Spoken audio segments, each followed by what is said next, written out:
Jason Wydrow here with Online Strategy Podcast, Saturday, September 25th, 2021. In this episode, I am going to talk about email marketing, specifically points in relation to VPF marketing. And if you're not familiar with that, you can find information about that online. That's VPF marketing. We're going to be talking about the P in marketing and the F point. And of course, we'll touch on visibility as well while we discuss that. So just in a nutshell here, if you're not familiar with VPF marketing, visibility, presentation, function, these are the three keys to successful online promotion, advertising, and marketing. And I'm going to talk about how that applies to email marketing right now. So when we think about email marketing, we go back to the old days of early email marketing, and it was basically just emails all day long, and sending those emails everywhere. And then as time evolved and as software evolved, we started to see more abilities and functionality allowing you to segment lists and separate lists and create customized variations of lists to really address and target specific people for specific products and specific services. And so that's a little bit in a nutshell, the evolution of email marketing in terms of where it's come to.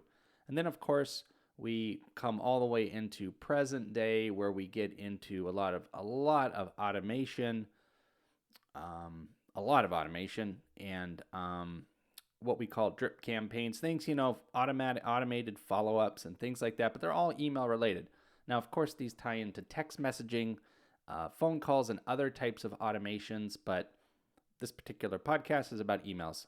So the main point I want to bring up when we're talking about email promotion is, one, ask yourself the first question, well, what are you promoting? What are you trying to communicate effectively and in terms of a product or service? Who are you trying to communicate that to? And how are you going to get that reader's attention? So we have the subject line, of course, which is really the only chance you have. For the most part, it's really the only chance you have to get somebody to actually open the email. So the subject itself is one of the most important parts, really the most crucial part, secondary being the actual email content. Now, one thing that has to really be taken into consideration on this, okay, there's companies like Apple. All right, I'm going to use Apple because they are they're just internationally, globally massive, and they send out email campaigns. Their email campaigns are very aesthetic, very clean, very simple, a lot of product information generally, and that's Apple though, okay? Apple doesn't need to sell me on something. Apple doesn't need to really speak to me so directly, because I'm already a loyal customer to their product. I use their products every single day in many ways, shapes, and forms, and many types of devices all throughout my day. I'm not the only person in the world who operates primarily on Apple products. My point being is that when Apple sends out this beautiful email, I'm already sold on the product. I don't need any real communication. I just want to know what's new. What are they selling that's new? Because I already trust the product. I already feel confident in that product and what's being delivered there. So my point in saying this is that when you're a business, particularly small, medium-sized businesses, and you're trying to effectively communicate to new people or people that maybe they bought something from you before, maybe you have some interaction with them in the past, but you're not as established and as trusted as a name like Apple. And again, I just keep going back to this Apple example because most people are familiar with the company and it's easy to think with. And you could equally analogize with Amazon, in terms of a company that you're going to buy something from. You get a promotional email from Amazon. It's not like you have to be sold on using Amazon to make your purchases. You're already doing it. It's a different level. And so, main point I'm going to make on this, when you're designing and developing your email campaign, don't necessarily go at it from the Apple view. This beautifully designed email that you think it's going to get everybody's attention, everybody's going to want it because it's so beautiful and it's so perfect, yet you don't have that trust factor there. You don't have that loyal factor there. So you need to scale it way back. You need to scale it back to the point to where you're really at in terms of a business with that particular list that you're sending to.